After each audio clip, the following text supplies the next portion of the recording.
Hi students, welcome back to learning journey. இன்னைக்கு tiffin sambar. இன்னைக்கு ராத்திரி தோசை டின்னர். அதுக்கு பரங்கிக்காய் போட்ட டிஃபன் சாம்பார்.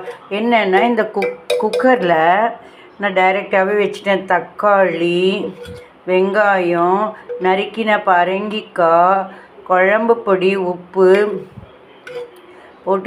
போட்டு எல்லாம் வேக வச்சு மஞ்சப்பொடி, பெருங்காயம் எல்லாம் போட்டு வேக வச்சு எடுத்து கொஞ்சோண்டு தண்ணி ஊற்றி நல்லா கடைஞ்சிட்டேன். அழகாக இதை தொட்டுக்கலாம். கொஞ்சோண்டு வேணும்னா சர்க்கரை போட்டுக்கலாம், இல்லைன்னா வெல்லம் போட்டுக்கலாம், தேன் போட்டுக்கலாம் டேஸ்ட்டுக்கு. சரிங்களா? இது தான் டிஃபன் சாம்பார், பரங்கிக்காய் டிஃபன் சாம்பார். இதை இன்றைக்கி தோசை வாக்க போகிறேன். இனிமேல் தான் தோசைக்கு தொட்டுப்பேன். நல்லாயிருக்கா? நீங்களும் இந்த மாதிரி பண்ணுங்கள்.